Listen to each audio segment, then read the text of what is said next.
Hi friends, ನಾನು ನಿಮ್ಮ ಸತೀಶ್, ಸಾಧನಾ academy ಶಿಕಾರಿಪುರದಿಂದ.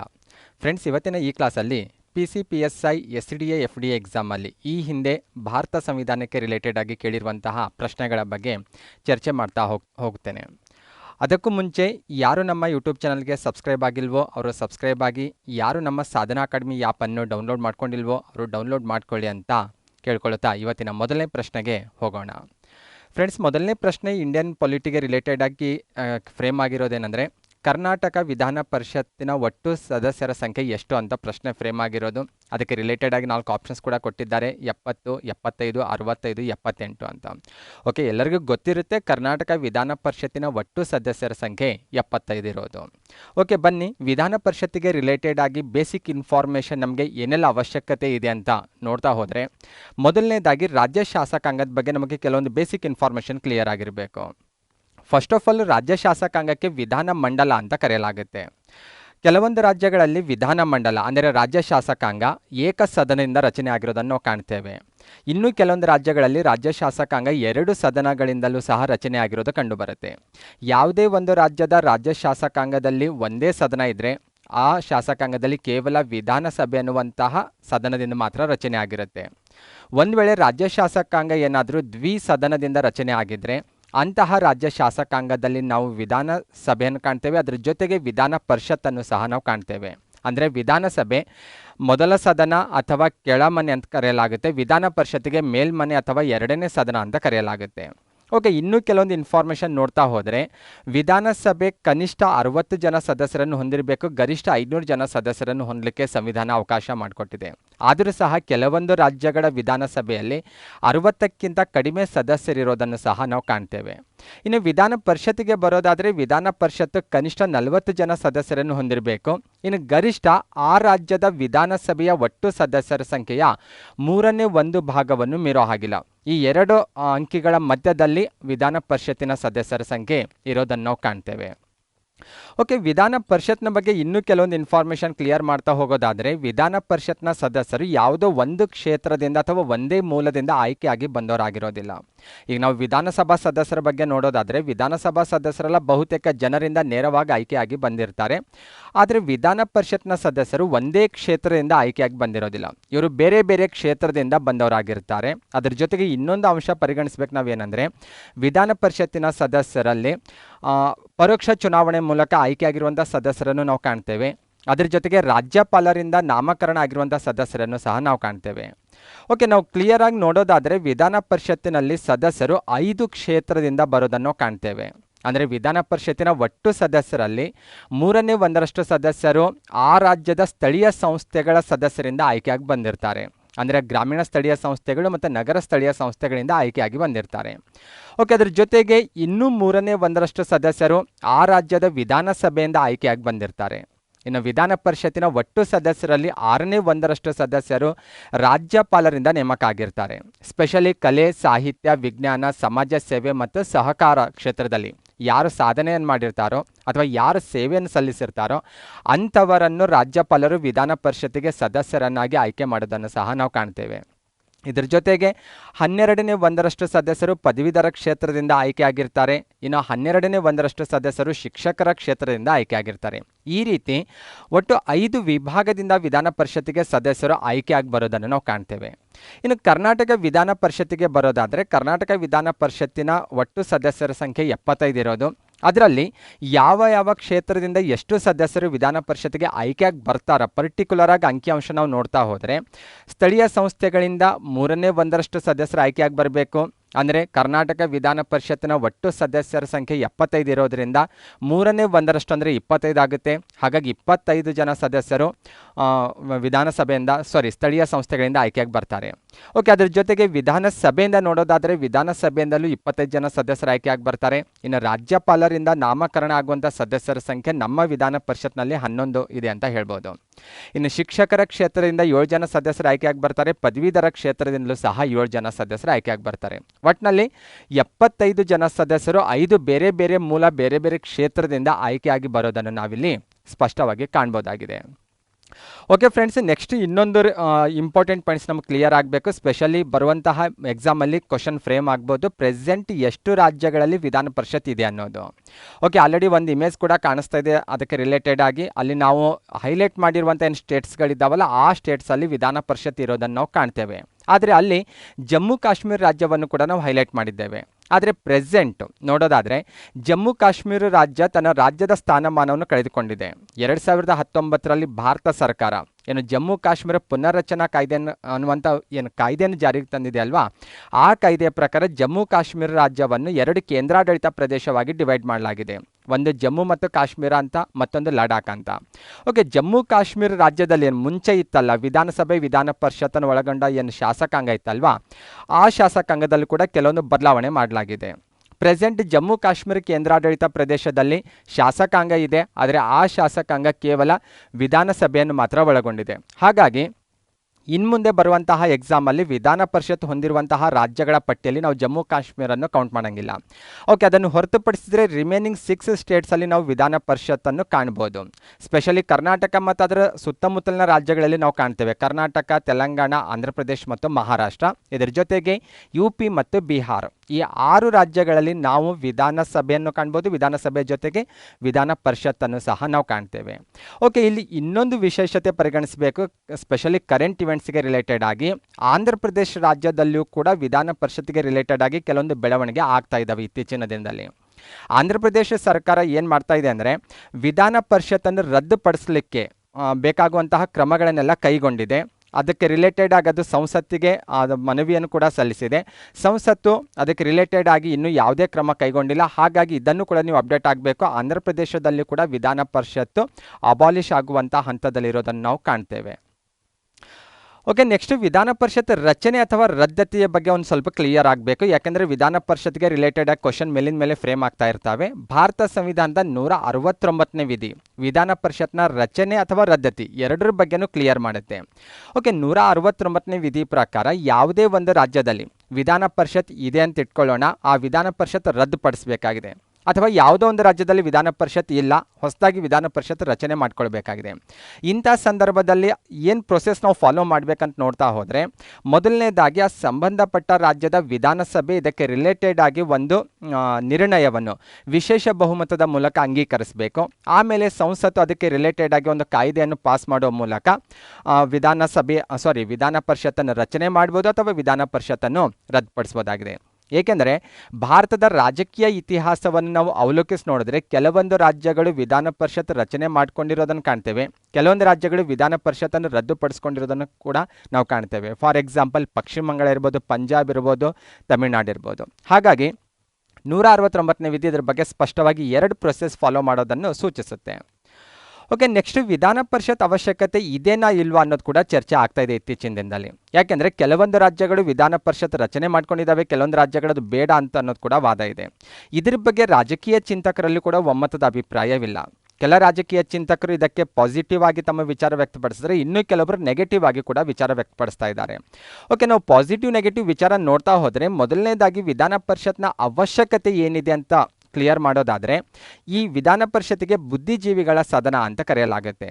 ಏಕೆಂದರೆ ಈ ಸದನದಲ್ಲಿ ಬರುವಂತಹ ಸದಸ್ಯರಲ್ಲಿ ಕೆಲ ಸದಸ್ಯರು ವಿಶಿಷ್ಟ ಕ್ಷೇತ್ರದಲ್ಲಿ ಸಾಕಷ್ಟು ಸಾಧನೆ ಮಾಡಿದವರು, ಸೇವೆ ಮಾಡಿದವರು ಇರ್ತಾರೆ. ಹಾಗಾಗಿ ಇದು ಬುದ್ಧಿಜೀವಿಗಳ ಸದನ ಆಗಿರೋದ್ರಿಂದ ಶಾಸನ ರಚನೆಯಲ್ಲಿ ಆ ಬುದ್ಧಿಜೀವಿಗಳ ಜ್ಞಾನ ನೆರವಾಗುತ್ತೆ ಅನ್ನೋದು ಒಂದು ವಾದ ಆಗಿದೆ. ಇದು ಹಿರಿಯರ ಸದನ ಆಗಿದೆ, ಅಷ್ಟೇ ಅಲ್ಲ ಅನುಭವಸ್ಥರ ಸದನ ಆಗಿದೆ. ಹಾಗಾಗಿ ವಿಧಾನ ಪರಿಷತ್ನ ಅವಶ್ಯಕತೆ ಇದೆ ಅನ್ನೋದು ಕೆಲ ರಾಜಕೀಯ ಚಿಂತಕರ ವಾದ ಆಗಿದೆ. ಇನ್ನೂ ಕೆಲ ರಾಜಕೀಯ ಚಿಂತಕರ ವಾದ ಇಲ್ಲ, ವಿಧಾನ ಪರಿಷತ್ತಿನ ಅವಶ್ಯಕತೆ ಇಲ್ಲ ಅನ್ನೋದು ಅವ್ರ ವಾದ. ಅದಕ್ಕೆ ಅವ್ರು ನೀಡುವಂಥ ರೀಸನ್ ಏನಂದರೆ, ವಿಧಾನ ಪರಿಷತ್ತು ಅಧಿಕಾರಹೀನ ಸದನವಾಗಿದೆ ಅನ್ನೋದು. ಅಂದರೆ ವಿಧಾನ ಪರಿಷತ್ತಿಗೆ ವಿಧಾನಸಭೆ ಜೊತೆ ಹೋಲಿಕೆ ಮಾಡಿದ್ರೆ ಹೆಚ್ಚಿನ ಅಧಿಕಾರವೇನೂ ಇಲ್ಲ. ಹಾಗಾಗಿ ಯಾವಾಗ ಒಂದು ಸದನಕ್ಕೆ ಅಧಿಕಾರ ಇರೋದಿಲ್ವೋ ಆವಾಗ ಆ ಸದನ ಅವಶ್ಯಕತೆ ಇಲ್ಲ ಅನ್ನೋದು ಅವ್ರ ವಾದ ಆಗಿದೆ. ಅದರ ಜೊತೆಗೆ ಆರ್ಥಿಕವಾಗಿ ರಾಜ್ಯಕ್ಕೆ ಹೊರೆ ಅನ್ನೋದು ಕೂಡ ಒಂದು ವಾದ. ಅಂದರೆ ವಿಧಾನ ಪರಿಷತ್ತಿನ ಕಾರ್ಯಕಲಾಪ, ವಿಧಾನ ಪರಿಷತ್ನ ಸದಸ್ಯರಿಗೆ ನೀಡುವಂಥ ಸಂಬಳ, ವೇತನ, ಭತ್ಯೆಗಳ ಬಗ್ಗೆ ಇದೆ ಅಲ್ವಾ, ಇದೆಲ್ಲವೂ ಕೂಡ ರಾಜ್ಯಕ್ಕೆ ಆರ್ಥಿಕ ಹೊರೆ. ಹಾಗಾಗಿ ಇದರ ಅವಶ್ಯಕತೆ ಇಲ್ಲ ಅನ್ನೋದು ವಾದ ಆಗಿದೆ. ಇನ್ನು ಅದರ ಜೊತೆಗೆ ಇನ್ನೊಂದು ಬಲವಾದ ವಾದ ಅವ್ರದ್ದು ಮಾಡೋದೇನೆಂದರೆ, ಕಾನೂನು ರಚನೆಯಲ್ಲಿ ವಿಧಾನ ಪರಿಷತ್ತು ಅನಗತ್ಯವಾಗಿ ಕಾಲ ವಿಳಂಬ ಮಾಡುತ್ತೆ ಅನ್ನೋದು. ಹಾಗಾಗಿ ವಿಧಾನ ಪರಿಷತ್ತಿನ ಅವಶ್ಯಕತೆ ಇಲ್ಲ ಅನ್ನೋದು ಕೆಲವರ ವಾದವನ್ನು ನಾವು ಕಾಣ್ತೇವೆ. ಆದರೂ ಕೂಡ ಭಾರತದಲ್ಲಿ ಕೆಲವೊಂದು ರಾಜ್ಯಗಳು ವಿಧಾನ ಪರಿಷತ್ತನ್ನು ಅಳವಡಿಸಿಕೊಂಡಿರೋದನ್ನು ನಾವಿಲ್ಲಿ ಪರಿಗಣಿಸ್ಬೋದು. ಓಕೆ, ನೆಕ್ಸ್ಟ್ ಎರಡನೇ ಪ್ರಶ್ನೆಗೆ ಹೋಗೋದಾದರೆ ಕರ್ನಾಟಕದ ಮುಖ್ಯಮಂತ್ರಿ ಯಾರು ಅಂತ ಪ್ರಶ್ನೆ ಇರೋದು. Siddaramaiah, H D Kumaraswamy, G Parameshwar, Yediyurappa ಅಂತ 4 ಜನರನ್ನಿಲ್ಲಿ ಆಯ್ಕೆ ಕೊಟ್ಟಿದ್ದಾರೆ. ಇದಕ್ಕೆ ಸರಿಯಾದ ಉತ್ತರ ಯಡಿಯೂರಪ್ಪನವರು. ಓಕೆ, ಮುಖ್ಯಮಂತ್ರಿಯವರಿಗೆ ರಿಲೇಟೆಡ್ ಆಗಿ ಏನೆಲ್ಲ ಎಕ್ಸಾಮಲ್ಲಿ ಕ್ವಶನ್ ಫ್ರೇಮ್ ಆಗ್ತಾವಂತ ನಾವು ನೋಡ್ತಾ ಹೋದರೆ, ಮೊದಲನೇದಾಗಿ ಕರ್ನಾಟಕದ ಮೊದಲ ಮುಖ್ಯಮಂತ್ರಿ ಯಾರು ಅಂತ ಪ್ರಶ್ನೆ ಸಾಕಷ್ಟು ಎಕ್ಸಾಮಲ್ಲಿ ಕೇಳಿದ್ದಾರೆ. ಸ್ಪೆಷಲಿ PCPSI ಎಕ್ಸಾಮಲ್ಲಿ ಫ್ರೇಮ್ ಆಗಿರೋದನ್ನು ನಾವು ಕಾಣ್ತೇವೆ. ಓಕೆ, KC ರೆಡ್ಡಿ ಅವರು ನಮ್ಮ ರಾಜ್ಯದ ಮೊದಲ ಮುಖ್ಯಮಂತ್ರಿಯಾಗಿ ಕಾರ್ಯನಿರ್ವಹಿಸಿದರು. ಇನ್ನು ಸೆಕೆಂಡ್ ನೆಕ್ಸ್ಟ್ ಇಮೇಜ್ ಕಾಣಿಸ್ತಾ ಇದೆ ನಿಮಗೆ, ಕೆಂಗಲ್ ಹನುಮಂತರಾಯ ಅವರು ಇಮೇಜ್ ಇದೆ. ಕೆಂಗಲ್ ಹನುಮಂತರಾಯ ಅವರು ಕರ್ನಾಟಕದ 2ನೇ ಮುಖ್ಯಮಂತ್ರಿ ಆಗಿದ್ದಾರೆ. ಅಷ್ಟೇ ಅಲ್ಲ, ಇವರು ಬೆಂಗಳೂರಿನಲ್ಲಿ ವಿಧಾನಸೌಧವನ್ನು ಕಟ್ಟಿಸಿದ ಕೀರ್ತಿ ಕೆಂಗಲ್ ಹನುಮಂತರಾಯ ಅವರಿಗೆ ಸಲ್ಲುತ್ತೆ. ಓಕೆ, ಇನ್ನೂ ಕೆಲ ಮುಖ್ಯಮಂತ್ರಿಗಳ ಬಗ್ಗೆ ನಾವು ಸ್ಪೆಷಲಿ ಕಾಂಪಿಟೇಟಿವ್ ಎಕ್ಸಾಮ್ ಪರ್ಪೋಸಿಂದ ನಾವು ಇಲ್ಲಿ ಫೋಕಸ್ ಮಾಡ್ತಾ ಹೋದರೆ ಎಸ್ ನಿಜಲಿಂಗಪ್ಪ ಅವರು ಕೂಡ ಕಾಂಪಿಟೇಟಿವ್ ಎಕ್ಸಾಮಿಂದ ಹೆಚ್ಚು ಇಂಪಾರ್ಟೆಂಟ್ ಅಂತ ಪರಿಗಣಿಸೋದು. ಏಕೆಂದರೆ ಏಕೀಕೃತ ಮೈಸೂರಿನ ಮೊದಲ ಮುಖ್ಯಮಂತ್ರಿ ಯಾರು ಅಂತ ಕ್ವಶನ್ ಫ್ರೇಮ್ ಆಗ್ಬೋದು. 1956ರಲ್ಲಿ ಏಕೀಕೃತ ಮೈಸೂರು ಅನ್ನುವಂಥ ಒಂದು ಹೊಸ ರಾಜ್ಯ ಅಸ್ತಿತ್ವಕ್ಕೆ ಬಂತಲ್ಲ, ಆ ಏಕೀಕೃತ ಮೈಸೂರಿನ ಮೊದಲ ಮುಖ್ಯಮಂತ್ರಿಯಾಗಿ ಕಾರ್ಯನಿರ್ವಹಿಸಿದ ಕೀರ್ತಿ ಎಸ್ ನಿಜಲಿಂಗಪ್ಪ ಅವರಿಗೆ ಸಲ್ಲುತ್ತೆ. ಇನ್ನು ದೇವರಾಜ್ ಅರಸು ಅವ್ರ ಬಗ್ಗೆ ಎಲ್ಲರೂ ಕೇಳಿರ್ತೀರಿ. ದೇವರಾಜ್ ಅರಸು ಅವರ ವಿಶೇಷತೆ ಏನಂದರೆ, ನಮ್ಮ ರಾಜ್ಯಕ್ಕೆ ಮೈಸೂರು ರಾಜ್ಯಕ್ಕೆ ಕರ್ನಾಟಕ ಅಂತ ಹೆಸರು ನಾಮಕರಣ ಮಾಡಿದಾಗ ಇದ್ದಂತಹ ಮುಖ್ಯಮಂತ್ರಿ ಆಗಿದ್ದಾರೆ. ಅದರ ಜೊತೆಗೆ ಸಾಕಷ್ಟು ಸಾಮಾಜಿಕ ಆರ್ಥಿಕ ಕ್ಷೇತ್ರದಲ್ಲಿ ಬದಲಾವಣೆ ತಂದಂಥ ಕೀರ್ತಿ ದೇವರಾಜ್ ಅರಸು ಅವರಿಗೆ ಸಲ್ಲುತ್ತೆ. ನೆಕ್ಸ್ಟ್ ಎನ್ ಧರ್ಮಸಿಂಗ್ ಅವರು ಕೂಡ ಕಾಂಪಿಟೇಟಿವ್ ಎಕ್ಸಾಮಿಂದ ಇಂಪಾರ್ಟೆಂಟ್ ಅಂತ ಪರಿಗಣಿಸೋದು. ಏಕೆಂದರೆ ಕರ್ನಾಟಕದ ಮೊದಲ ಸಮ್ಮಿಶ್ರ ಸರ್ಕಾರದ ಮೊದಲ ಮುಖ್ಯಮಂತ್ರಿಯಾಗಿ ಕಾರ್ಯನಿರ್ವಹಿಸಿದ ಕೀರ್ತಿ ಧರ್ಮಸಿಂಗ್ ಅವರಿಗೆ ಸಲ್ಲುತ್ತೆ. ಪಕ್ಕದಲ್ಲಿರುವಂಥ image D V Sadananda Gowda ಅವರದು. ಡಿ ವಿ ಸದಾನಂದ ಗೌಡ ಅವರು 2011ರಲ್ಲಿ ಕರ್ನಾಟಕದ ಮುಖ್ಯಮಂತ್ರಿಯಾಗಿ ಅಧಿಕಾರ ಸ್ವೀಕರಿಸ್ತಾರೆ. ಏನು ವಿಶೇಷತೆ ಅಂದರೆ, ಕರ್ನಾಟಕದ ಮುಖ್ಯಮಂತ್ರಿಯಾಗಿ ಅಧಿಕಾರ ಸ್ವೀಕರಿಸಿರುವಂಥ ಮುಖ್ಯಮಂತ್ರಿಗಳಲ್ಲಿ ವಿಧಾನ ಪರಿಷತ್ತಿನ ಮೂಲಕ ಈ ಹುದ್ದೆಯನ್ನು ಅಲಂಕರಿಸಿದಂತಹ ಮೊದಲ ಮುಖ್ಯಮಂತ್ರಿ ಅಥವಾ ಏಕೈಕ ಮುಖ್ಯಮಂತ್ರಿ ಅಂತ ನಾವು ಅವರನ್ನು ಗುರುತಿಸ್ತೇವೆ. ನೆಕ್ಸ್ಟ್ ರಾಮಕೃಷ್ಣ ಹೆಗಡೆ ಅವರಿಗೆ ರಿಲೇಟೆಡ್ ಆಗಿ ಕ್ವಶನ್ ಫ್ರೇಮ್ ಆಗೋದು ನೋಡ್ತಾ ಹೋದರೆ, ಕರ್ನಾಟಕದ ಮೊದಲ ಕಾಂಗ್ರೆಸ್ಸೇತರ ಮುಖ್ಯಮಂತ್ರಿ ಅನ್ನೋದು ಒಂದು ವಿಶೇಷತೆ ಆಗಿದೆ. ಅಷ್ಟೇ ಅಲ್ಲ, ರಾಮಕೃಷ್ಣ ಹೆಗಡೆ ಅವರು ಕೇಂದ್ರ ಯೋಜನಾ ಆಯೋಗದ ಉಪಾಧ್ಯಕ್ಷರಾಗಿ ಕೂಡ ಕಾರ್ಯನಿರ್ವಹಿಸಿದ್ದಾರೆ. ಇನ್ನು ಎಚ್ ಡಿ ದೇವೇಗೌಡ ಅವರು ಕರ್ನಾಟಕದ ಮುಖ್ಯಮಂತ್ರಿ ಆಗಿದ್ದರು. ಅಷ್ಟೇ ಅಲ್ಲ, ಆಮೇಲೆ ಇವರು ಭಾರತದ ಪ್ರಧಾನಮಂತ್ರಿಯಾಗಿ ಕೂಡ ಕಾರ್ಯನಿರ್ವಹಿಸ್ತಾರೆ. ಓಕೆ ಫ್ರೆಂಡ್ಸ್, ಇದಿಷ್ಟು ವಿಚಾರಗಳು ಮುಖ್ಯಮಂತ್ರಿಯವರಿಗೆ ರಿಲೇಟೆಡ್ ಆಗಿ ಕಾಂಪಿಟೇಟಿವ್ ಎಕ್ಸಾಮಲ್ಲಿ ಕೇಳ್ಬೋದು. ಇದರ ಜೊತೆಗೆ ಇನ್ನೊಂದು ವಿಚಾರ ನಾವಿಲ್ಲಿ ಚರ್ಚೆ ಮಾಡಬೇಕಾಗಿದೆ, ಏನಂದರೆ ಡೆಪ್ಟಿ ಚೀಫ್ ಮಿನಿಸ್ಟರ್ ಬಗ್ಗೆ. ಯಾಕೆಂದರೆ ಇತ್ತೀಚಿನ ದಿನದಲ್ಲಿ ಹೆಚ್ಚು ಚರ್ಚಿತವಾಗುವಂಥ ವಿಷಯವಾಗಿದೆ. ಓಕೆ, ಏನೆಲ್ಲ ಕ್ವಶನ್ ಕೇಳ್ಬೋದು ಅಥವಾ ನಮಗೆ ಏನೆಲ್ಲ ಅಂಶಗಳು ಕ್ಲಿಯರ್ ಆಗಿರಬೇಕು ಇದಕ್ಕೆ ರಿಲೇಟೆಡ್ ಆಗಿ ಅಂತ ನೋಡ್ತಾ ಹೋದರೆ, ಮೊದಲನೇದಾಗಿ ಉಪಮುಖ್ಯಮಂತ್ರಿ ಹುದ್ದೆಗೆ ಸಂಬಂಧಿಸಿದ ಸಂವಿಧಾನದ ವಿಧಿ ಯಾವುದು ಅಂತ ಕ್ಲಿಯರ್ ಆಗಬೇಕು. ಭಾರತ ಸಂವಿಧಾನದ ಯಾವ ವಿಧಿಯಲ್ಲಿ ಡೆಪ್ಯೂಟಿ ಚೀಫ್ ಮಿನಿಸ್ಟರ್ ಬಗ್ಗೆ ಅಥವಾ DCM ಬಗ್ಗೆ ಉಲ್ಲೇಖ ಇದೆ ಅಂತ ನಾವು ನೋಡ್ತಾ ಹೋದರೆ, ಭಾರತ ಸಂವಿಧಾನದ ಯಾವ ವಿಧಿಯಲ್ಲಿಯೂ ಕೂಡ DCM ಹುದ್ದೆ ಬಗ್ಗೆ ಪ್ರಸ್ತಾಪ ಇಲ್ಲ. ಹಾಗಾದರೆ ಇದು ಸಂವಿಧಾನಾತ್ಮಕ ಹುದ್ದೆನಾ ಅಂತ ನೋಡೋದಾದರೆ, DCM ಹುದ್ದೆ ಸಂವಿಧಾನಾತ್ಮಕ ಹುದ್ದೆ ಆಗಿಲ್ಲ ಇದು. ಅದರ ಜೊತೆಗೆ ಎಷ್ಟು ಜನರನ್ನು ಉಪಮುಖ್ಯಮಂತ್ರಿಯಾಗಿ ನೇಮಕ ಮಾಡ್ಕೊಳ್ಬೋದು ಅಂತ ನೋಡೋದಾದರೆ, ಅದಕ್ಕೂ ಯಾವುದೇ ಕಂಡೀಷನ್ ಇಲ್ಲ. ಒಟ್ಟಿನಲ್ಲಿ ಹೇಳೋದಾದರೆ, ಭಾರತ ಸಂವಿಧಾನದಲ್ಲಿ DCM ಹುದ್ದೆ ಬಗ್ಗೆ ಯಾವುದೇ ಪ್ರಸ್ತಾಪವನ್ನು ನಾವು ಕಾಣೋದಿಲ್ಲ. ಹಾಗಾದರೆ ಏಕೆ ಮತ್ತೆ DCM ಹುದ್ದೆಯನ್ನು ಸೃಷ್ಟಿ ಮಾಡೋದು, ಏಕೆ ಅವರನ್ನು ನೇಮಕ ಮಾಡಿಕೊಳ್ಳೋದು ಅಂತ ನೋಡ್ತಾ ಹೋದರೆ, ಅದಕ್ಕೆ ನಾವು 2-3 ಕಾರಣಗಳನ್ನು ಐಡೆಂಟಿಫೈ ಮಾಡ್ಬೋದು. ಮೊದಲನೇದಾಗಿ, ಮುಖ್ಯಮಂತ್ರಿಗಳು ತಮ್ಮ ಕಾರ್ಯ ಒತ್ತಡವನ್ನು ಕಡಿಮೆ ಮಾಡಿಕೊಳ್ಳಲು ಉಪಮುಖ್ಯಮಂತ್ರಿ ಹುದ್ದೆಯನ್ನು ಸೃಷ್ಟಿ ಮಾಡಿ ತಮ್ಮ ಸಹಾಯಕವಾಗಿ ಅವರನ್ನು ನೇಮಕ ಮಾಡ್ಕೊಳ್ಬೋದು. ಅಥವಾ ಕೆಲವೊಮ್ಮೆ ಭಾರತದ ರಾಜಕೀಯ ಇತಿಹಾಸ ವಿಶ್ಲೇಷಣೆ ಮಾಡಿದರೆ, ಆಡಳಿತ ಪಕ್ಷಗಳು ತಮ್ಮ ಪಕ್ಷದಲ್ಲಿನ ಆಂತರಿಕ ಭಿನ್ನಾಭಿಪ್ರಾಯವನ್ನು ಶಮನ ಮಾಡಲಿಕ್ಕೂ ಕೂಡ ಕೆಲವೊಮ್ಮೆ ಈ ಹುದ್ದೆಗಳನ್ನು ಸೃಷ್ಟಿ ಮಾಡಿರೋದನ್ನು ನಾವು ಕಾಣ್ತೇವೆ. ಒಟ್ಟಿನಲ್ಲಿ ಉಪಮುಖ್ಯಮಂತ್ರಿ ಹುದ್ದೆಗೆ ರಿಲೇಟೆಡ್ ಆಗಿ ಏನೆಲ್ಲ ಕ್ವಶನ್ ಫ್ರೇಮ್ ಆಗ್ತಾವಂದರೆ, ಕರ್ನಾಟಕದ ಮೊದಲ ಉಪಮುಖ್ಯಮಂತ್ರಿ ಯಾರು ಅಂತ ಕೇಳ್ಬೋದು. ಕರ್ನಾಟಕದಲ್ಲಿ ಮೊದಲ ಉಪಮುಖ್ಯಮಂತ್ರಿಯಾಗಿ ಕಾರ್ಯನಿರ್ವಹಿಸಿದ ಕೀರ್ತಿ SM ಕೃಷ್ಣ ಅವರಿಗೆ ಸಲ್ಲುತ್ತೆ.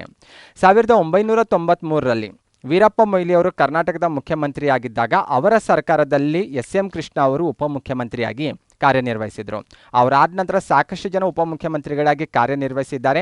ಆದರೆ ಪ್ರೆಸೆಂಟ್ ಉಪಮುಖ್ಯಮಂತ್ರಿಗಳು ಯಾರಿದ್ದಾರೆ ನಮ್ಮ ಸ್ಟೇಟಲ್ಲಿ ಅನ್ನೋದು ಕ್ಲಿಯರ್ ಆಗಬೇಕು. ಪ್ರೆಸೆಂಟ್ BS ಯಡಿಯೂರಪ್ಪ ಅವರು ತಮ್ಮ ಸರ್ಕಾರದಲ್ಲಿ 3 ಉಪಮುಖ್ಯಮಂತ್ರಿಯಾಗಿ ನೇಮಕ ಮಾಡಿಕೊಂಡಿದ್ದಾರೆ. First one image Ashwath Narayana ಅವರ ಇಮೇಜ್ ಇದೆ, ಅವರನ್ನು ಉಪಮುಖ್ಯಮಂತ್ರಿಯಾಗಿ ನೇಮಕ ಮಾಡಿಕೊಂಡಿದ್ದಾರೆ. ಗೋವಿಂದ್ ಕಾರಜೋಳ ಅವರಿದ್ದಾರೆ ಮತ್ತು ಲಕ್ಷ್ಮಣ ಸವದಿ. ಈ ಮೂವರನ್ನು ಕರ್ನಾಟಕ ಸರ್ಕಾರದಲ್ಲಿ ಪ್ರೆಸೆಂಟ್ ಉಪಮುಖ್ಯಮಂತ್ರಿಗಳಾಗಿ ಕಾರ್ಯನಿರ್ವಹಿಸ್ತಾ ಇದ್ದಾರೆ.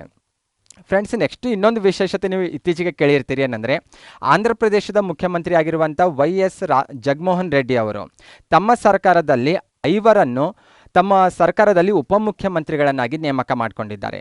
ಭಾರತದ ರಾಜಕೀಯ ಇತಿಹಾಸದಲ್ಲಿ ಇಷ್ಟೊಂದು ಜನರನ್ನು ಉಪಮುಖ್ಯಮಂತ್ರಿಗಳನ್ನಾಗಿ ಒಟ್ಟಿಗೆ ನೇಮಕ ಮಾಡಿಕೊಂಡಿರೋದು ಇದೇ ಮೊದಲು ಅನ್ನೋದು ಕೂಡ ನಾವಿಲ್ಲಿ ಗಮನಿಸಬೇಕಾಗಿದೆ.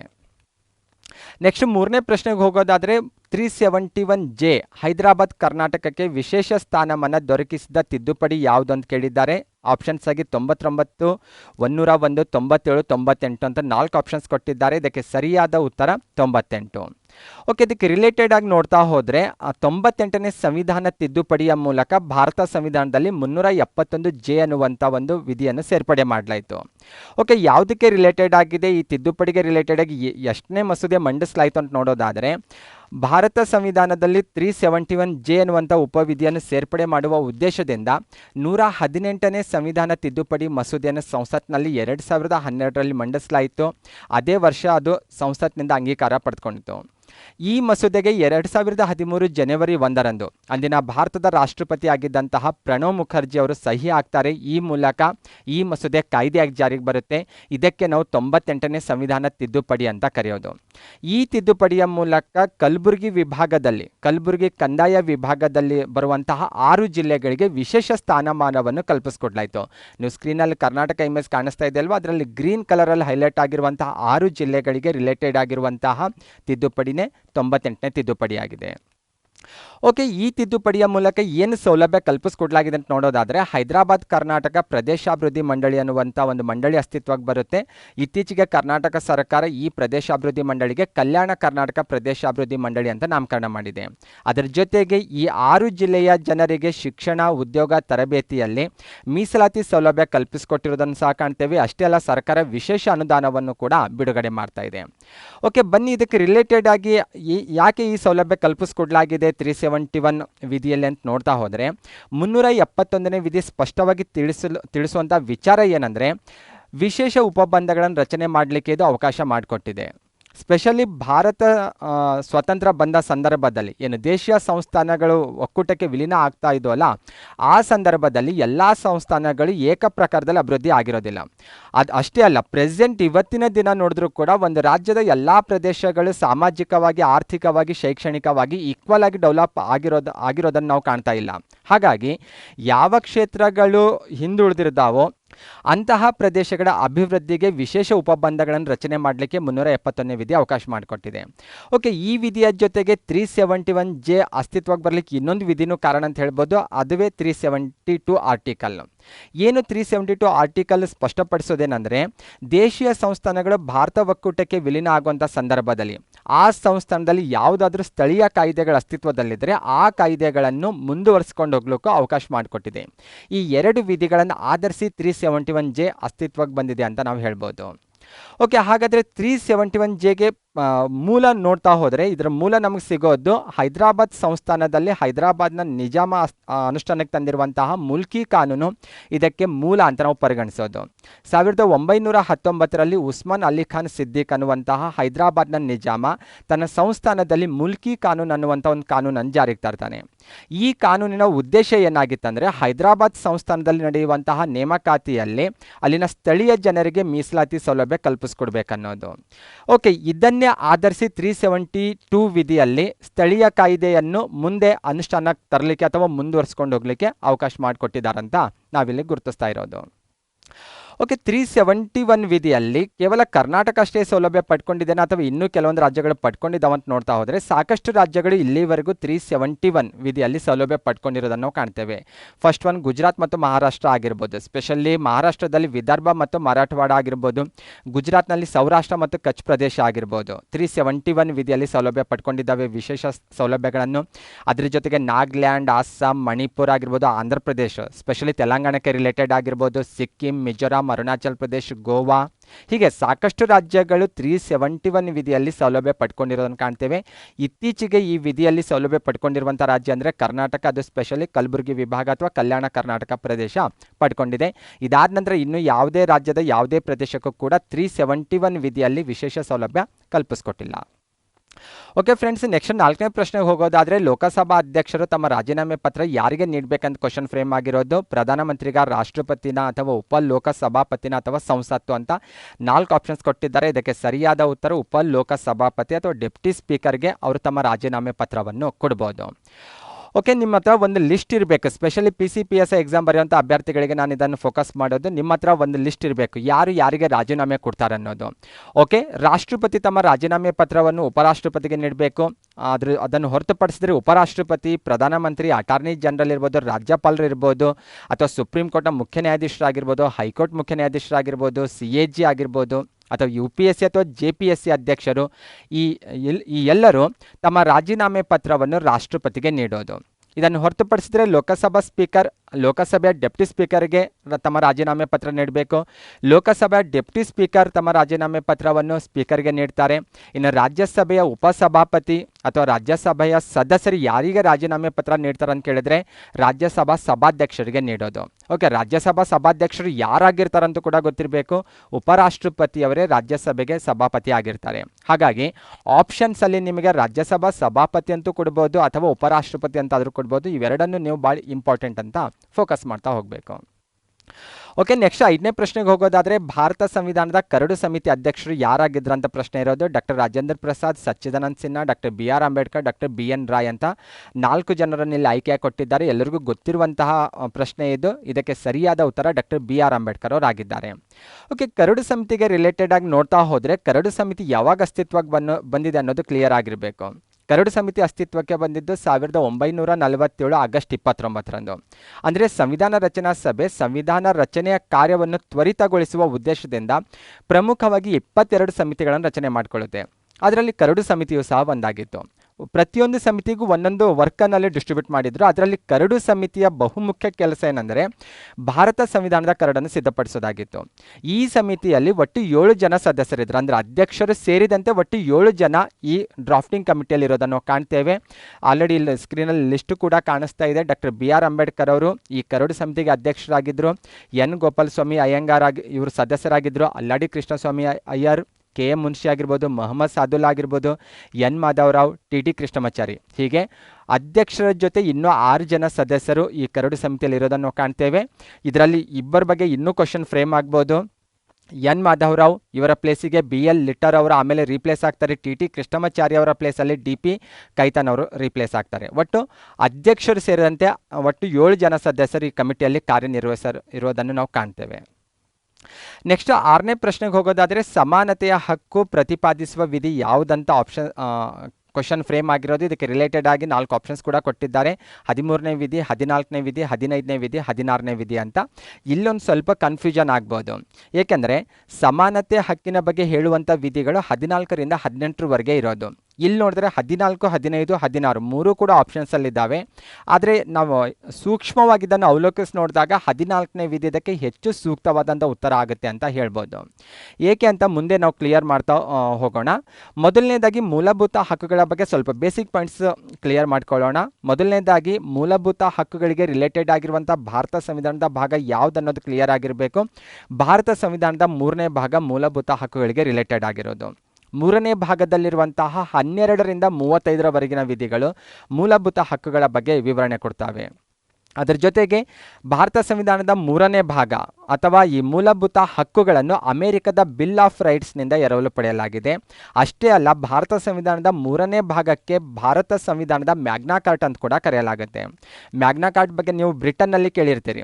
1215ರಲ್ಲಿ ಬ್ರಿಟನ್ ರಾಜ ತನ್ನ ಪ್ರಜೆಗಳಿಗೆ ಕೆಲವೊಂದು ಹಕ್ಕುಗಳನ್ನು ಲಿಖಿತ ರೂಪದಲ್ಲಿ ದಾಖಲಿಸಿ ನೀಡ್ತಾನಲ್ವಾ, ಅದಕ್ಕೆ ಹೋಲಿಕೆ ಮಾಡಲಾಗುತ್ತೆ. ಅಷ್ಟೇ ಅಲ್ಲ, ಭಾರತ ಸಂವಿಧಾನದಲ್ಲಿ ಪ್ರಸ್ತುತ ನಾವು ಈ 3ನೇ ಭಾಗದಲ್ಲಿ 6 ಮೂಲಭೂತ ಹಕ್ಕುಗಳ ವಿವರಣೆಯನ್ನು ಕಾಣ್ತೇವೆ. ಮೂಲ ಸಂವಿಧಾನದಲ್ಲಿ ಹೋದರೆ 7 ಮೂಲಭೂತ ಹಕ್ಕುಗಳ ವಿವರಣೆ ಇತ್ತು. ಆದರೆ 44ನೇ ಸಂವಿಧಾನ ತಿದ್ದುಪಡಿಯ ಮೂಲಕ ಆಸ್ತಿ ಹಕ್ಕನ್ನು ಮೂಲಭೂತ ಹಕ್ಕುಗಳ ಪಟ್ಟಿಯಿಂದ ತೆಗೆದುಹಾಕಲಾಗಿದೆ. ಹಾಗಾಗಿ ಪ್ರೆಸೆಂಟ್ ಮೂಲಭೂತ ಹಕ್ಕುಗಳ ಸಂಖ್ಯೆ 6 ಇರೋದು. ಓಕೆ, ಇನ್ನೀಗ ಸಮಾನತೆ ಹಕ್ಕಿನ ಬಗ್ಗೆ ಬರೋಣ. ಸಮಾನತೆ ಹಕ್ಕಿನ ಬಗ್ಗೆ ವಿವರಣೆ ಕೊಡುವಂಥ ವಿಧಿಗಳು 14ರಿಂದ 18ರವರೆಗೂ ಇರೋದು. 14ನೇ ವಿಧಿ ಏನು ಸ್ಪಷ್ಟಪಡಿಸುತ್ತೆ ಅಂದರೆ, ಕಾನೂನಿನ ಮುಂದೆ ಎಲ್ಲರೂ ಸರಿ ಸಮಾನರು ಮತ್ತು ಸಮಾನ ರಕ್ಷಕರು ಅಂತ ಕ್ಲಿಯರ್ ಮಾಡುತ್ತೆ. ಹಾಗಾಗಿ 14ನೇ ವಿಧಿ ಈ ಪ್ರಶ್ನೆಗೆ ಹೆಚ್ಚು ಸೂಕ್ತವಾದಂಥ ಉತ್ತರ ಅಂತ ಐಡೆಂಟಿಫೈ ಮಾಡ್ಬೋದು.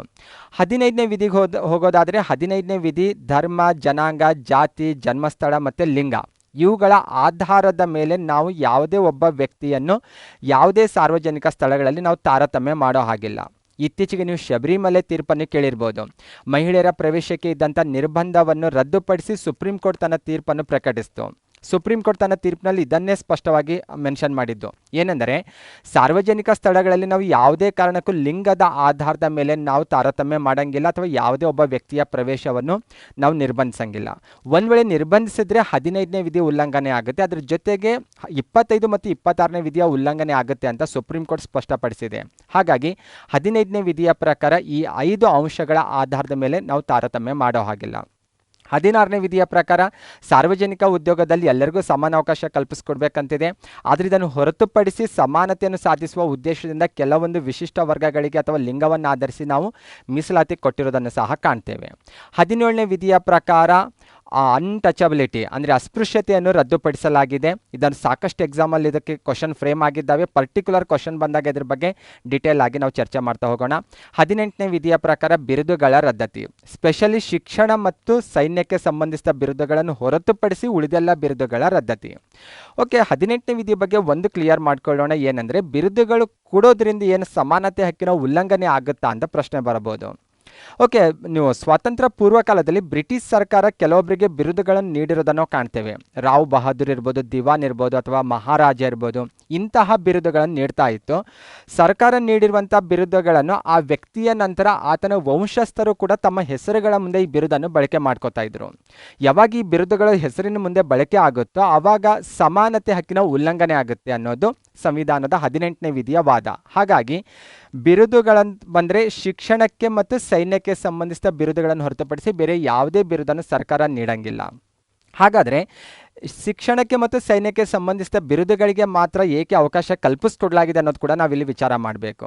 ಏಕೆಂದರೆ ಶಿಕ್ಷಣದಲ್ಲಿ ನಾವು ಬಿರುದುಗಳು ನೀಡೋದ್ರಿಂದ ಇದು ಸಂಶೋಧನಾ ಕ್ಷೇತ್ರದಲ್ಲಿ ತೊಡಗಲಿಕ್ಕೆ ಜನರಿಗೆ ಒಂದು ರೀತಿ ಪ್ರೋತ್ಸಾಹ ನೀಡ್ದಂಗೆ ಆಗುತ್ತೆ. ಅದರ ಜೊತೆಗೆ ಸೈನ್ಯದಲ್ಲಿ ವಿಶಿಷ್ಟ ಸಾಧನೆ ಮಾಡಿದವರಿಗೆ ನಾವು ಬಿರುದು ನೀಡೋದ್ರಿಂದ ಸೈನಿಕ ಸಾಧನೆಗಳಿಗೆ ನೆರವಾಗುತ್ತೆ ಅನ್ನುವಂತಹ ಕಾರಣಕ್ಕಾಗಿ 2 ಕ್ಷೇತ್ರಗಳಲ್ಲಿ ಮಾತ್ರ ಬಿರುದುಗಳನ್ನು ನೀಡಲಿಕ್ಕೆ ಅವಕಾಶ ಇರೋದು.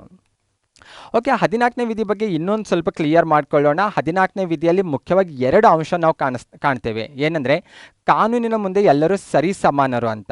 ಅಂದರೆ ದೇಶದ ಸಮಸ್ತ ಜನರಿಗೆ 14ನೇ ವಿಧಿ ಗೊತ್ತಿರಬೇಕು ನಿಮಗೆ. ಕೇವಲ ಭಾರತೀಯರಿಗಷ್ಟೇ ಅಲ್ಲ, ವಿದೇಶಿಯರಿಗೂ ಕೂಡ ಅನ್ವಯ ಆಗುವಂತಹ ವಿಧಿ.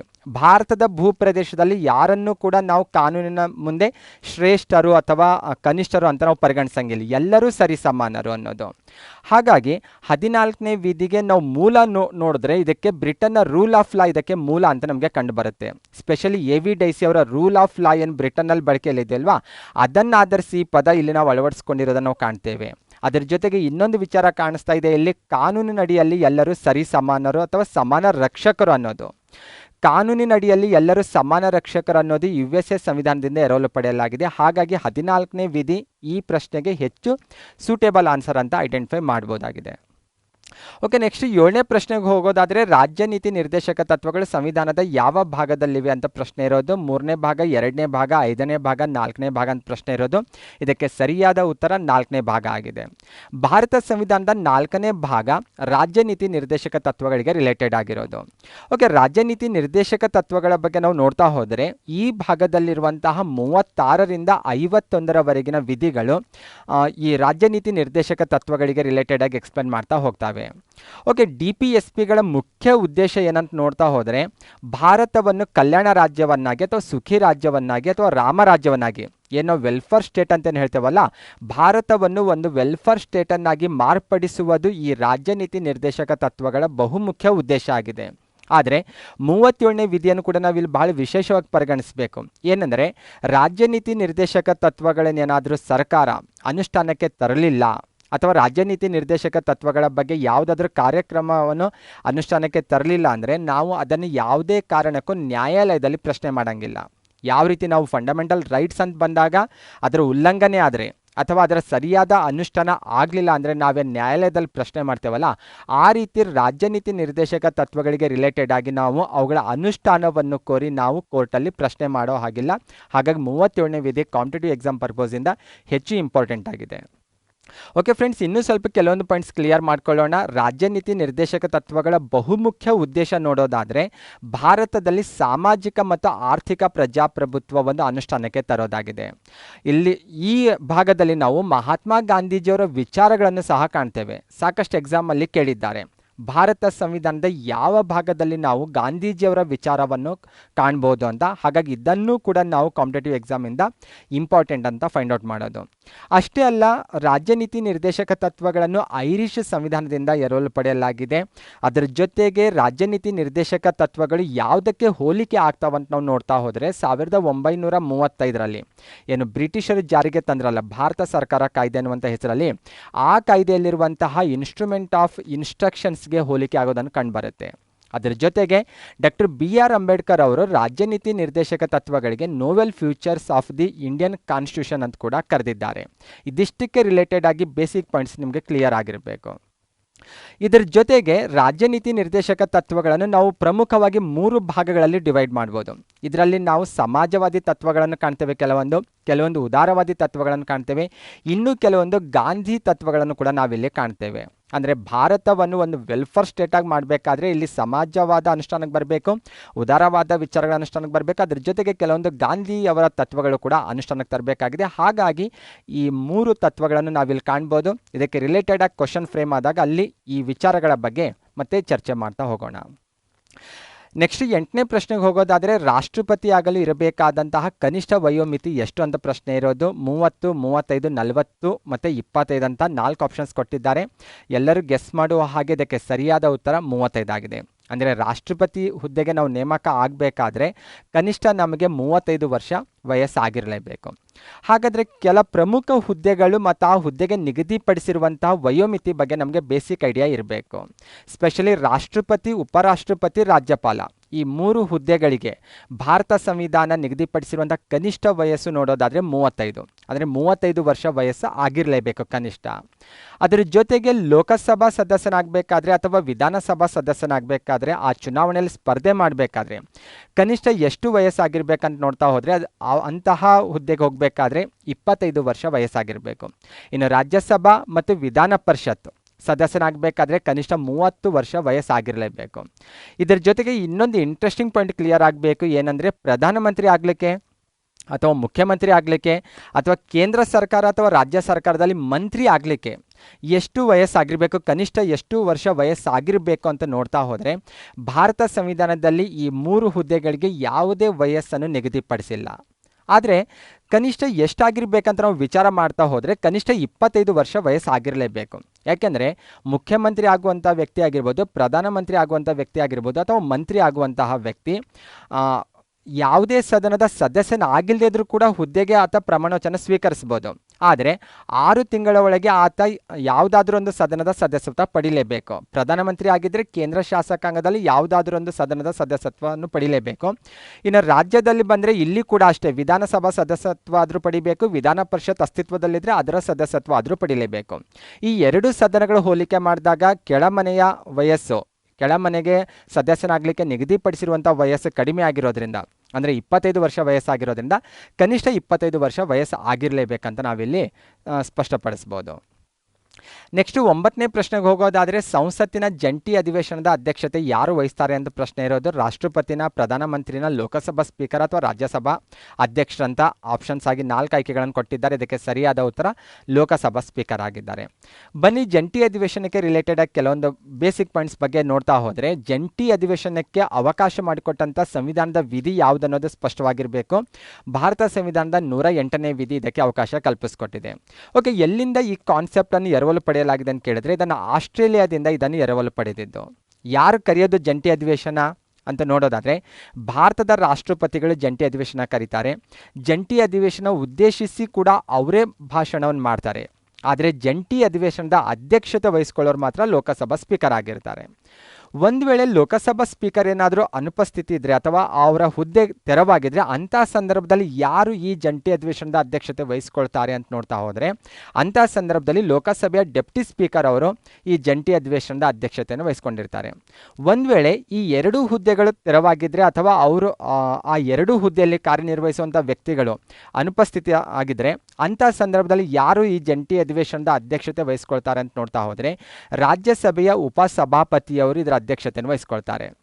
ಆದರೆ ಯಾವುದೇ ಕಾರಣಕ್ಕೂ ರಾಜ್ಯಸಭೆಯ ಸಭಾಪತಿಗಳು ಈ ಜಂಟಿ ಅಧಿವೇಶನದ ಅಧ್ಯಕ್ಷತೆಯನ್ನು ವಹಿಸ್ಕೊಳ್ಳಂಗಿಲ್ಲ, ಅದು ಕ್ಲಿಯರ್ ಆಗಿರಬೇಕು. ಒಂದು ವೇಳೆ ರಾಜ್ಯಸಭೆಯ ಉಪಸಭಾಪತಿಗಳು ಕೂಡ ಇರಲಿಲ್ಲ ಅಂದರೆ ಅಂಥ ಸಂದರ್ಭದಲ್ಲಿ ಜಂಟಿ ಅಧಿವೇಶನದ ಸದಸ್ಯರೇ ತೀರ್ಮಾನಿಸ್ತಾರೆ ಯಾರು ಇದರ ಅಧ್ಯಕ್ಷತೆ ವಹಿಸ್ಕೊಳ್ಬೇಕಂತ. ಹಾಗಾಗಿ ಈ 4 ಅಂಶಗಳ ಬಗ್ಗೆ ನಿಮಗೆ ಕ್ಲಿಯರ್ ಆಗ್ತಾ ಹೋಗಿರಬೇಕು. ಓಕೆ, ನೆಕ್ಸ್ಟ್ ಜಂಟಿ ಅಧಿವೇಶನದ ಕೋರಮು ಮತ್ತು ಆ ಅಧಿವೇಶನದಲ್ಲಿ ಯಾವ ನಿಯಮಗಳನ್ನು ಫಾಲೋ ಮಾಡ್ತಾರೆ ಮತ್ತು ಅಲ್ಲಿ ಎಂತಹ ಬಹುಮತದ ಮೂಲಕ ನಿರ್ಣಯವನ್ನು ಕೈಗೊಳ್ಳುತ್ತಾರೆ ಅನ್ನೋದು ಕೂಡ ಕ್ಲಿಯರ್ ಆಗಿರಬೇಕು. ಕಾಮನ್ ಆಗಿ ಲೋಕಸಭಾ ಕೋರಮ್ ಅಥವಾ ರಾಜ್ಯಸಭಾ ಕೋರಮ್ ನಿಮಗೆ ಕ್ಲಿಯರ್ ಆಗಿರುತ್ತೆ. ಓಕೆ, ಅಂದರೆ ಕೋರಮ್ ಅಂದ ತಕ್ಷಣಕ್ಕೆ ನಮ್ಮ ದೇಶದಲ್ಲಿ ಬಹುತೇಕ ಎಲ್ಲ ಸದನಗಳಲ್ಲೂ ಕೂಡ 10/1 ಸದಸ್ಯರು ಅಥವಾ 10% ಮೆಂಬರ್ಸಲ್ಲಿ ಹಾಜರಿರಬೇಕಂತಿದೆ. ಜಂಟಿ ಅಧಿವೇಶನಕ್ಕೂ ಅದೇ ನಿಯಮ ಫಾಲೋ ಆಗೋದು. ಅಂದರೆ ಸಂಸತ್ತಿನ ಒಟ್ಟು ಸದಸ್ಯರ 10/1 ಸದಸ್ಯರ ಹಾಜರಿರಬೇಕನ್ನೋದು. ಅಷ್ಟಿದ್ರೆ ಅದಕ್ಕೆ ಕೋರಮ್ ಫಿಲ್ ಆಗಿದೆ ಅಂತ ಅರ್ಥ. ಇನ್ನು ಜಂಟಿ ಅಧಿವೇಶನದ ಕಾರ್ಯಕಲಾಪಗಳೆಲ್ಲ ಲೋಕಸಭೆಯ ನೀತಿ ನಿಯಮಗಳಿಗೆ ಅನುಗುಣವಾಗಿ ನಡೆಸ್ಕೊಂಡು ಹೋಗಲಾಗುತ್ತೆ. ಇನ್ನು ಜಂಟಿ ಅಧಿವೇಶನದಲ್ಲಿ ಎಂತಹ ಬಹುಮತದ ಮೂಲಕ ನಿರ್ಣಯ ಕೈಗೊಳ್ಳಲಾಗುತ್ತೆ ಅಂತ ನೋಡ್ತಾ ಹೋದರೆ ಜಂಟಿ ಅಧಿವೇಶನದಲ್ಲಿ ಸರಳ ಬಹುಮತದ ಮೂಲಕನೇ ನಿರ್ಣಯ ಕೈಗೊಳ್ಳಲಾಗುತ್ತೆ. ಸರಳ ಬಹುಮತ ಅಂದರೆ ನಿಮಗೆ ಇನ್ನೊಂದು ಕ್ಲಿಯರ್ ಆಗಿರಬೇಕು. ಲೋಕಸಭಾ ಸದಸ್ಯರ ಸಂಖ್ಯೆ ರಾಜ್ಯಸಭಾ ಸದಸ್ಯರ ಸಂಖ್ಯೆ ಜೊತೆ ಹೋಲಿಕೆ ಮಾಡಿದ್ರೆ ಲೋಕಸಭೆಯ ಸದಸ್ಯರ ಸಂಖ್ಯೆ ಹೆಚ್ಚಾಗಿದೆ. ಹಾಗಾಗಿ ಯಾವಾಗ ನಾವು ಜಂಟಿ ಅಧಿವೇಶನದಲ್ಲಿ ಸರಳ ಬಹುಮತದ ಮೂಲಕ ನಿರ್ಣಯ ಕೈಗೊಳ್ತೇವೋ ಅಂಥ ಸಂದರ್ಭದಲ್ಲಿ ಲೋಕಸಭೆಯ ತೀರ್ಮಾನವೇ ಫೈನಲ್ ಆಗಿ ಇಲ್ಲೇ ಅನುಷ್ಠಾನಕ್ಕೆ ಬರುತ್ತೆ ಅಂತ ಸ್ಪಷ್ಟವಾಗಿ ನಾವು ಹೇಳ್ಬೋದು ಇಲ್ಲಿ. ಓಕೆ, ನೆಕ್ಸ್ಟ್ ಜಂಟಿ ಅಧಿವೇಶನ ಎಂಥ ಸಂದರ್ಭದಲ್ಲಿ ಕರೀಬಹುದು ಅನ್ನೋದು ಕೂಡ ಕ್ಲಿಯರ್ ಆಗಿರಬೇಕು. ಭಾರತ ಸಂವಿಧಾನದ 108ನೇ ವಿಧಿ ಇದಕ್ಕೆ 3 ಅಂಶಗಳನ್ನು ಸ್ಪಷ್ಟಪಡಿಸುತ್ತೆ. ಅಂದರೆ 3 ಸಂದರ್ಭದಲ್ಲಿ ಮಾತ್ರ ಜಂಟಿ ಅಧಿವೇಶನ ಕರೀಬೋದು. ಮೊದಲನೇದಾಗಿ ಒಂದು ಸದನ ಮಸೂದೆಯನ್ನು ಅಂಗೀಕರಿಸಿ ಮತ್ತೊಂದು ಸದನಕ್ಕೆ ಕಳಿಸಿದಾಗ ಆ ಸದನ ಆ ಮಸೂದೆಯನ್ನು ತಿರಸ್ಕರಿಸಿದ್ರೆ ಅಂಥ ಸಂದರ್ಭದಲ್ಲಿ ಕರಿಬೋದು. ಅಥವಾ ಆ ಮಸೂದೆಯಲ್ಲಿ ಮಾಡಬೇಕಾದಂಥ ತಿದ್ದುಪಡಿಗಳ ಬಗ್ಗೆ 2 ಸದನಗಳ ನಡುವೆ ಭಿನ್ನಾಭಿಪ್ರಾಯ ಬಂದಾಗ ಅಂತಿಮವಾಗಿ ಯಾವುದೇ ತೀರ್ಮಾನಕ್ಕೆ ಆ 2 ಸದನಗಳು ಬರುವಲ್ಲಿ ವಿಫಲ ಆಗಿದ್ದರೆ ಅಂಥ ಸಂದರ್ಭದಲ್ಲಿ ಜಂಟಿ ಅಧಿವೇಶನ ಕರಿಬೋದು. ಅಷ್ಟೇ ಅಲ್ಲ, ಒಂದು ಸದನದಲ್ಲಿ ಅಂಗೀಕಾರ ಆಗಿರುವಂತಹ ಮಸೂದೆಯನ್ನು ಮತ್ತೊಂದು ಸದನಕ್ಕೆ ಕಳಿಸಿದಾಗ ಆ ಸದನ 6 ತಿಂಗಳವರೆಗೆ ಯಾವುದೇ ಪ್ರತಿಕ್ರಿಯೆ ನೀಡದೆ ಹೋಗಿದ್ದರೆ 6 ತಿಂಗಳ ನಂತರ ಜಂಟಿ ಅಧಿವೇಶನವನ್ನು ಕರೆಯಬಹುದಾಗಿದೆ. ಈ 3 ಸಂದರ್ಭದಲ್ಲಿ ಮಾತ್ರ ನಾವು ಜಂಟಿ ಅಧಿವೇಶನವನ್ನು ಕರೆಯೋದನ್ನು ನಾವು ಕಾಣ್ತೇವೆ.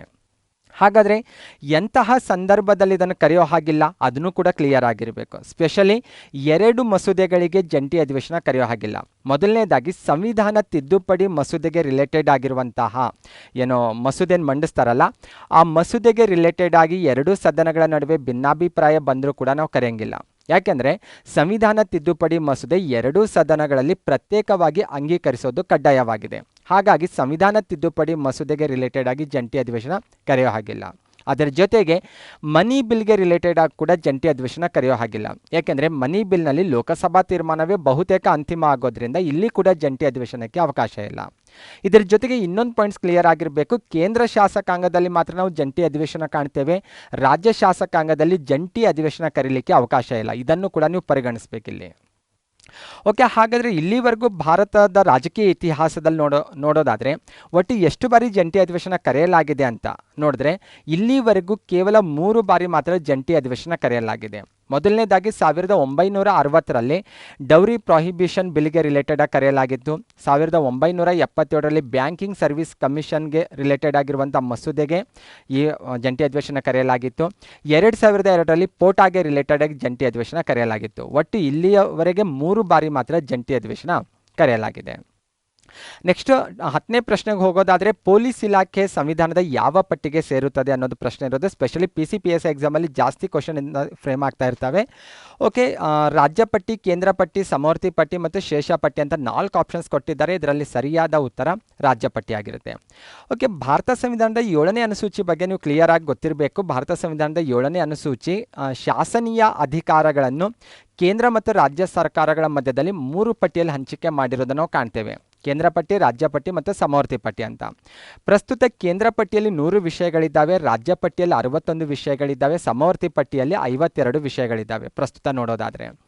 ಕೇಂದ್ರ ಪಟ್ಟಿಯಲ್ಲಿರುವಂಥ ವಿಷಯಗಳ ಮೇಲೆ ಕೇಂದ್ರ ಶಾಸಕಾಂಗ ಶಾಸನಗಳನ್ನು ರಚನೆ ಮಾಡೋ ಅಧಿಕಾರ ಹೊಂದಿರುತ್ತೆ. ರಾಜ್ಯ ಪಟ್ಟಿಯಲ್ಲಿರುವಂಥ ವಿಷಯಗಳ ಮೇಲೆ ರಾಜ್ಯ ಸರ್ಕಾರ ಶಾಸನಗಳನ್ನು ರಚನೆ ಮಾಡೋ ಅಧಿಕಾರ ಹೊಂದಿರುತ್ತೆ. ಸಮವರ್ತಿ ಪಟ್ಟಿಯಲ್ಲಿರುವಂಥ ವಿಷಯಗಳ ಮೇಲೆ ಕೇಂದ್ರ ಸರ್ಕಾರ ಅಥವಾ ಕೇಂದ್ರ ಶಾಸಕಾಂಗ ಕಾನೂನು ರಚನೆ ಮಾಡ್ಬೋದು, ರಾಜ್ಯ ಶಾಸಕಾಂಗವೂ ಸಹ ಶಾಸನವನ್ನು ರಚನೆ ಮಾಡ್ಬೋದು.